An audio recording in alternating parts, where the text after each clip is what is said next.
ईश्वर के बयान पर ही नहीं हो रही है, बल्कि सियासत में अहम मुद्दा तो अब क्राइम हो गया है। दरअसल बिहार विधान परिषद में आज बढ़ते अपराध का मुद्दा उठा और खासकर आरा में ज्वेलरी शोरूम में हुई लूट का मामला तूल पकड़ा तो विपक्ष को जवाब देने के लिए खुद सीएम को सामने आना पड़ा और कार्रवाई को लेकर सफाई दी गई।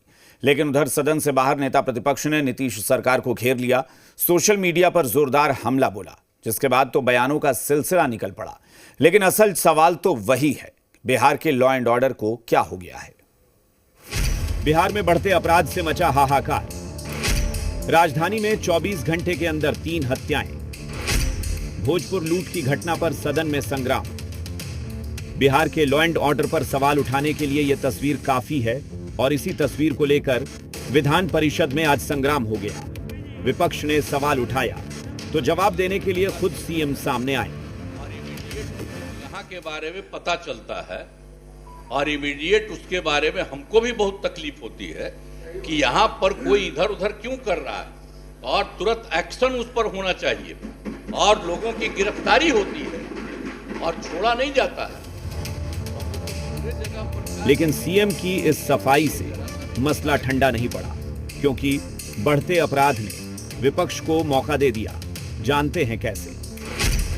24 घंटे के अंदर राजधानी पटना में हत्या की 3 वारदातें हो जाती हैं तो फिर सवाल आम लोगों की सुरक्षा के उठेंगे ही। नेता प्रतिपक्ष ने उठाया, सोशल मीडिया पर लिखा, बिहार में सैकड़ों राउंड गोलियां चलती है, सत्ता संरक्षित औसतन प्रतिमाह सैकड़ों हत्याएं होती है। लूटपाट, छिनतई, चोरी, अपहरण और बलात्कार का कोई लेखा जोखा नहीं। इस बयान को देखकर समझ सकते हैं क्या सवाल उठाया गया। राजधानी में 3 हत्या, कानून व्यवस्था का गिरता हुआ, इससे बड़ा कोई मिसाल नहीं हो सकता है। बिहार में कानून का राज अब रहा नहीं। लेकिन जेडीयू इन आरोपों से कोई फर्क नहीं पड़ता। उन्हें तो बस नीतीश की जीरो टॉलरेंस नीति की याद है। लेकिन वही जीरो टॉलरेंस नीति कितनी कामयाब है, बड़ा सवाल है। देखिए, सबसे पहले तो हम आपको ये कहना चाहेंगे कि माननीय मुख्यमंत्री नीतीश कुमार जी जीरो टॉलरेंस नीति पे विश्वास करते हैं और बार बार विपक्ष जो अपराध की बात करता है तो आज से 20 साल पहले उनके समय क्या हुआ करता था ये तो देखें। लेकिन इन वाजिब सवालों का जवाब सत्ता पक्ष की तरफ से क्या मिलता है, गौर से सुनिएगा, क्योंकि सत्ता पक्ष को यह सवाल लगता ही नहीं। विपक्ष के कहने का कोई मतलब नहीं है। नीतीश कुमार जी के राज में कोई भी अपराधी अपराध करेगा, बच नहीं पाएगा। मिल रहा है, अधिकारी बिल्कुल निरंकुश हो चुके हैं।